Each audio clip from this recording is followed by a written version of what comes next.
is not a typical review or anything that I've done on this channel, yet somehow it is something that I've wanted to do before I even began this page. And I've always wanted to talk about my emphatic love for the movie theater, for cinema going, but I haven't really felt a proper way to tackle that. I could make an essay about it, I could do research about the history, but I feel like with the more effort that I put into trying to perfect this idea, the less of me it is. And we just hit 2,000 subscribers on YouTube, and I felt like, let me just do this. And as I was thinking and thinking, I thought to myself, what do I hold dear in my life? And I have had this bag of movie tickets I got for years, upwards of a decade, of just pure collecting tickets when I can, and it would be much larger from if I kept maintaining the same level of collecting that I did in the beginning to now. But I feel as the years have progressed, the love and desire to have movie tickets has decreased tremendously. And I've just wanted to be honest with you guys and share with you a very personal moment and a part of my life that means a lot. And I feel with the ever-growing concern that movie theaters are dying, the attendance of such has dwindled because of the pandemic, because of streaming, because of the digital age we are in. It has made me sad beyond belief. I just thought maybe sharing a bit about myself in a much more laid-back, vulnerably transparent side would do a lot. And I have no other way of thanking you guys for supporting me than by me revealing some stuff about me. And I could talk for hours about every movie that I've seen, but I've selected a few moments and films that may not even be that great, but the memory itself and the way that it becomes memorialized in these tickets is what has made me choose them. But thank you guys. Thank you. And honestly, I've been thinking a lot about this because I recently went to go see Megan, and I was printed out a ticket, and I feel even the way and the material that is used for the tickets that are printed is decreased significantly. It is much more flimsy. I mean, looking at it now, it's as if I've had that ticket for years versus the ones that I have had for a decade look like they're brand new. And it's these little things that just show how insignificant this day and age is in the memorialization and the commemoration of these moments. I'm looking at my ticket that I got in 2013 of Oblivion, a Tom Cruise action film that I don't love. I think it is good, but I saw this on my trip to New York with my family. We had just come from Boston and we're going to New York, and when we were there, we decided to go see this movie. And it was the biggest theater I'd ever been to. There was escalators that would take you to like 3 stories. And I saw this, I want to say like opening weekend or around the same time that the movie had been just released. Very packed theater. I'll never forget that there was this family, and this family had a baby that was crying. And I had been to theaters prior to this that had the same sort of thing happening, but it didn't take no more than a minute for someone to scream, "Hey yo, are you gonna take that effing baby out?" And everyone started cheering, and I remember I had first sunk into my seat, but then I started applauding, and I'll never forget that moment. And it wasn't even just the movie itself. The movie was fun. I liked it at like 9 years old, but it was that memory of being in New York in a theater I had never been to with an experience unlike anything I had ever faced. And in that same year, we had a comedy that just wasn't even very good or memorable on its own with The Internship, Owen Wilson, Vince Vaughn. But I remember seeing this as a matinee, and back then, like, the matinees were like $7. I saw it with my dad in a very small theater at my local one, and this was before a big risk that I was about to embark on. I won't specify, but it was something huge in my life that was about to unfold out of both of our hands. And it was the day before I was about to do this thing, and he decided to cheer me up by going to see this movie, and I remember seeing it, and for an hour and a half, just being completely engulfed by these people's lives. My issues were nothing. They were insignificant little drops. In fact, I don't even think I thought about them once, and that was difficult for me. I'm very much an obsessive mentality, and so seeing this movie and washing away all of my doubts, my fears, my anguish with my dad, we laughed, and it was such a big bonding moment. I actually kept this in the Blu-ray that I own of this movie because it means so much. And then we have Dawn of the Planet of the Apes. Now this one is interesting because if you look, a 10:45 showing. I went with my whole family. This was actually, I believe, a week before my dad and my stepmother got married. And so the whole stress of those months leading up to it every day was wedding this, wedding that, planning and so forth. So we rarely got moments of going to the theater, which we so often did. And that crushed me, honestly. I was having withdrawals. I was like fiending. And I remember they were like, okay, let's stop what we're doing. Let's go to the movies and watch this. I had seen Rise of the Planet of the Apes. I enjoyed it. And this movie I was excited for. And we saw it and loved it. And I vividly remember, it was 10:45. I was energized. My family and I, we were nocturnal back then. So we went to the theater. I remember it being the day before it officially had come out. The theater was packed, and I distinctly visualized this memory of us going to, I believe, like a diner of some sort, our local diner, and talking about this movie. I thought in my head, okay, the moment the movie ended, we'd go straight back to the wedding planning and just trying to dig deep into that. But no, we talked about how good this movie was for like an hour after, and it felt good, this little island of a memory attached to a whole sea of wedding planning. And it taught me some valuable lesson that no matter how fast life is going, no matter what is being put onto you, there's always a moment, whatever that moment may be. As long as you look towards that moment and cultivate it, it will happen. And this moment will stick with me forever.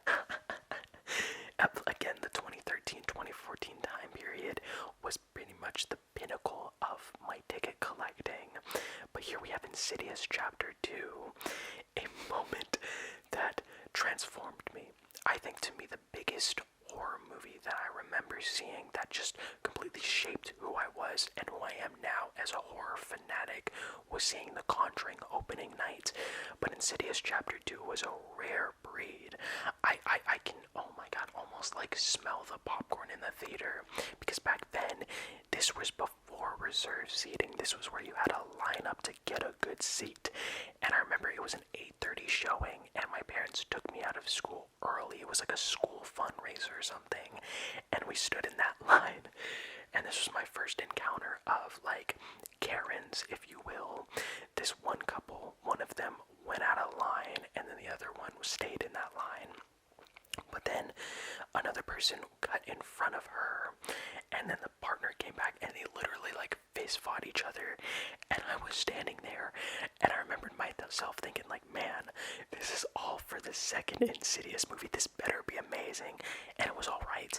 I mean, I think the first Insidious is much better, but I still so vividly remember, like, my family, I love them for a lot of things, but the thing I will thank them most for is the fact that they put so much care into giving me the theatrical experience.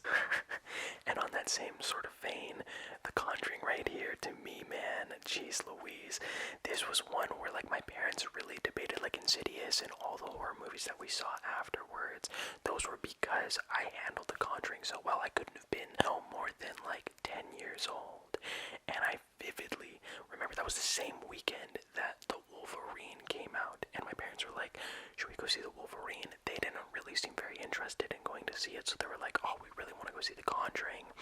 And I remember being like terrified internally, but they're like, okay, let's show him the trailer for the movie. If he can handle it, let's do it. So I saw the trailer, and I was like in my head literally freaking out. I was freaked out, but I was like, no, I can handle this. was shivering, but I was like, no, I got this, I got this. We went into the movies, and it changed me. I remember the scares of that, the audience's reaction in Insidious and a lot of the horror movies I saw after. The theater was very loud. They would be screaming for 20 seconds even after the jump scare. But this crowd was respectful, because I would argue The Conjuring for its time was massive for the horror genre, and it was a palpable energy, obviously heightened because of my age.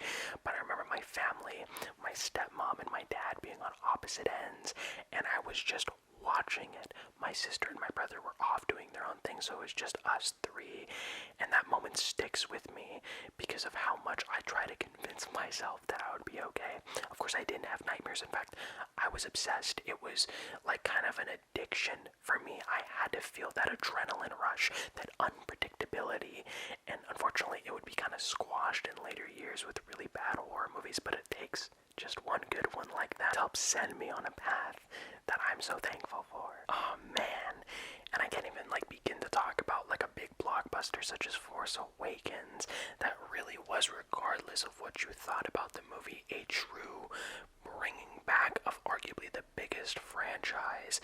And I wasn't even the biggest Star Wars fan, I still am not, but I remember everywhere I went that trailer of pure vague beauty showing Rey, the cinematic shots. I was there, and having my parents be pretty big Star Wars fans, this ticket isn't from the opening day, because I'm going to be honest, I saw it a week after with my entire family, I mean extended family and whatnot, and we loved it. Tears were shed, cheers and applause at the end, and it taught me the value of sort of, how people before parties or raves, they pre-game, really pre-gaming, if you will, by being with people who are excited about something and maybe binge watching the franchise, the first movie, or just getting to talk about it.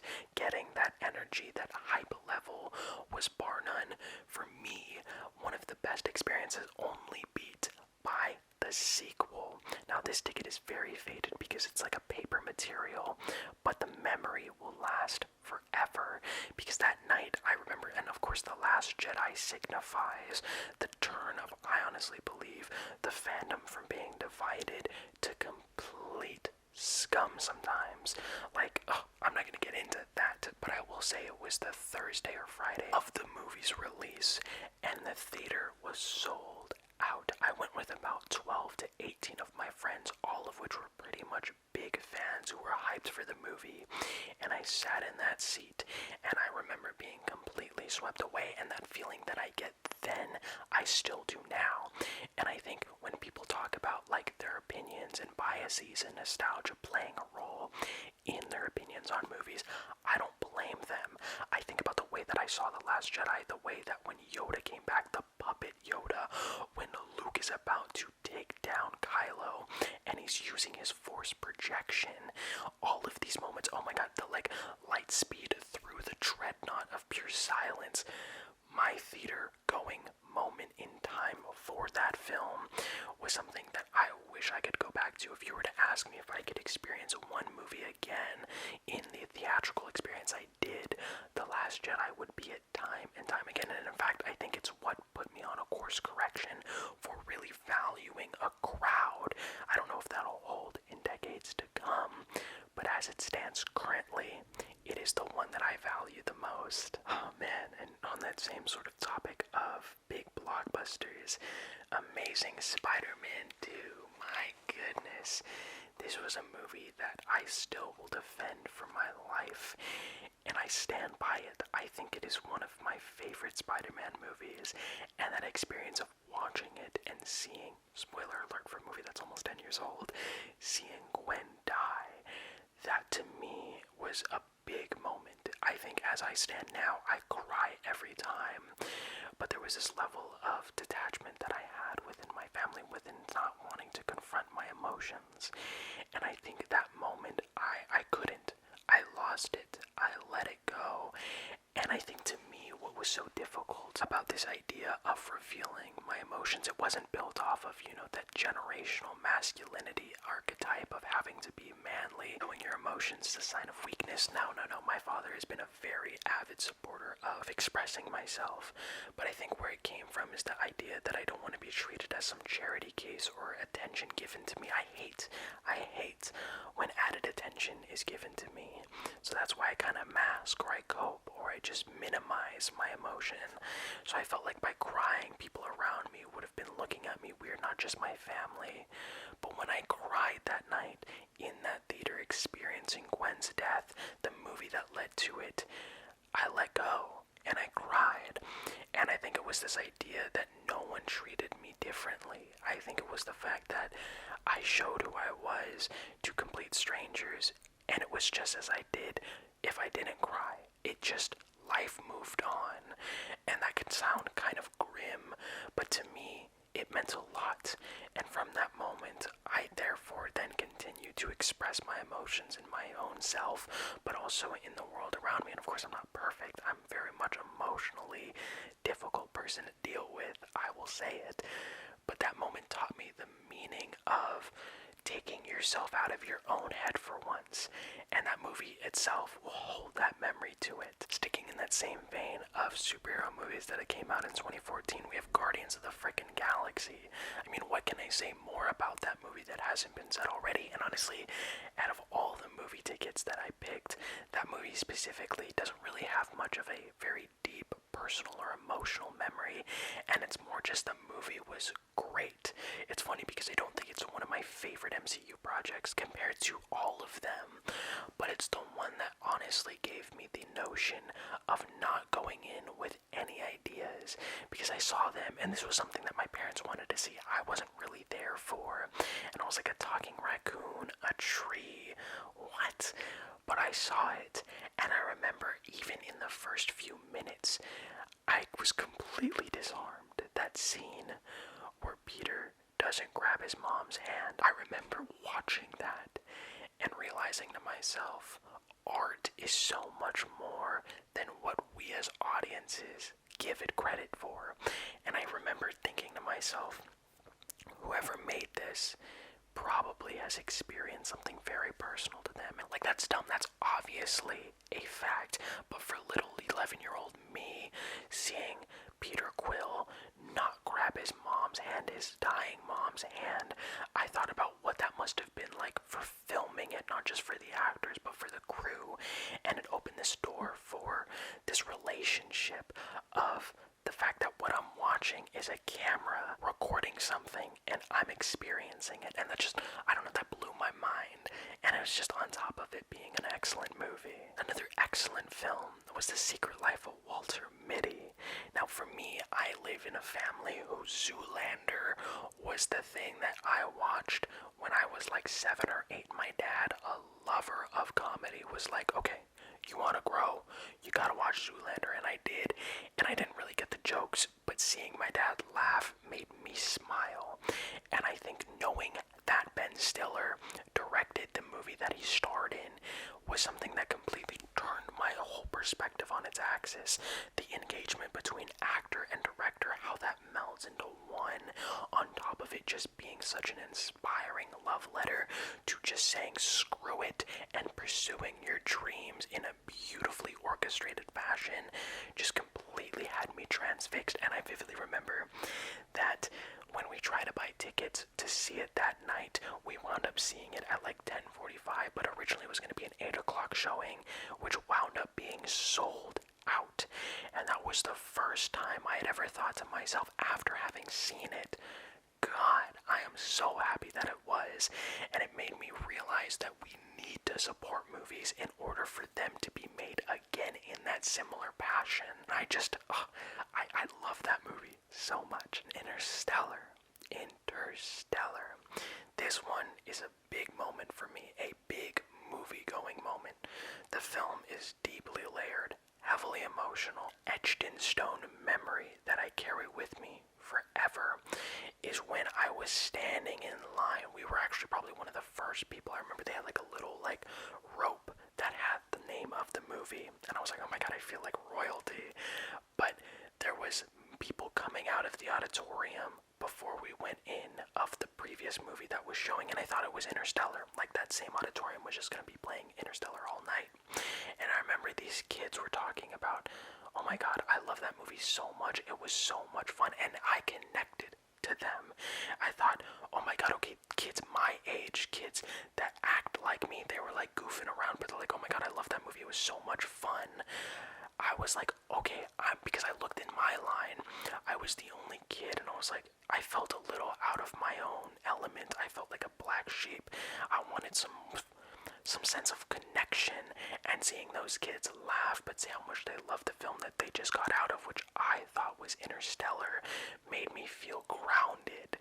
Come to find out that it was Big Hero 6, and it was then seeing that movie, seeing Interstellar, coming out of it and loving it, feeling the same exact way that those kids did about Big Hero 6, but about Interstellar, that made me understand the universality, if that's even a word, the universal connection that film has. You can feel similar emotions for completely different films, and it also made me realize that I have weird taste because I felt like I understood the movie, and it was a deeply nuanced movie that I love, and that experience, I would pay anything to experience it again in IMAX. Oh my god. Now my final two are really a lot. I'm not gonna sugarcoat it. These two are ones that I look back towards even without having to look at the movie ticket to remind me of how important they are to me. Now the first one is Tomorrowland, a movie that has actually been in my life twice, integral points in my life. Now I haven't had the best relationship with my biological mother. That is not for a story to be delved into, but this was after a time where I had spent like a month with her. It was mandated by people above me that were controlling my life, and my parents knew that I wanted to be back. My stepmom, my dad, my sister, my brother, and I remember for a weekend, 3 days straight, Friday, Saturday, and Sunday, we saw a movie. And with my family, they don't just pay tickets to go for a movie. They get the food, the drinks, the snacks, the candy. Oftentimes it was like $100 venture every time we saw a movie. And I remember we saw San Andreas Friday, Poltergeist Remake Saturday, and Tomorrowland Sunday. San Andreas and Poltergeist I didn't like, but Tomorrowland changed me. It is a movie, a love letter to dreamers, but at the same time it was a movie that I love so much because of the fact that my family was willing to do this, not just obviously for me, because they love going to the movies, but they understood that I was hurting, that I was going through a lot, and the power of cinema helped to reassure me that I wasn't the only one, and that was such a transformatively big moment for me, one that I will take to my grave. And that whole weekend felt like a true escape, a trip down cinema lane in theaters that I will take for the rest of my life. And finally, we have Despicable Me 2. Now, this came right after, actually the day of, a big blowout between my mom and I. A blow up that I left in a very distraught, angered state. I was supposed to stay with her for about like another week or so. And my parents took me, and that night we went to go see Despicable Me 2. And I remember standing in that line, and I was like, I'm so glad I'm here. And I remember I would count every single person in that line, and I was like, I'm seeing Despicable Me 2, and I know that sounds so stupid, but that's what I needed. That's what I needed, and no one could take that away from me. No one could take away me going to see this movie, and I was like, I needed it. I remember before that, my parents were like, do you just want to stay home? And I'm like, no, I want to see this movie. And I think most parents would have been like, okay, given what I had gone through prior, I think they would have been like, okay, let's take this day to decompress, to relax. But I was so hell-bent on seeing that movie, and they let me. and I loved it. I loved every second of it. I downloaded like a Temple Run sort of minion app. I was obsessed. I got the fart gun. I became hyper fixated on this movie because it was an escape from the BS that was going on in my life.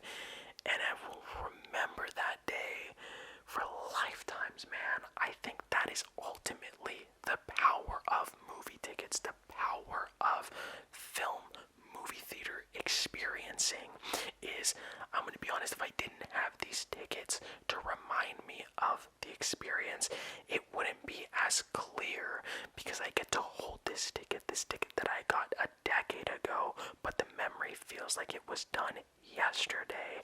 And I know it's a lot more energy to get a ticket when you could just get the ticket online, you scan it, boom. But I promise you that it will make you remind yourself of a moment that matters, the memory itself, and the way that that has implicated your life today. And I guess I'm not trying to make this a dissertation or a lesson, but ultimately a love letter to the fact that I am here with you guys talking about movies like Jesus. Like, oh my god, these movies, these moments make me want to make videos today. This is why I do what I do, and it wouldn't be without you guys. So thank you for sticking with me in this very candid, very organic video that I had no idea what I was going to do until you guys helped me get to it. I love you so much. I love you. If you've made it through to the end of this, thank you. Stay tuned, guys. I'm so excited for the kinds of content that we're going to be making this year. Just get your movie tickets, guys. Keep them. Hold on to them. And remember, guys, I love you so much. And take life one frame at a time. I'll see you in the next one.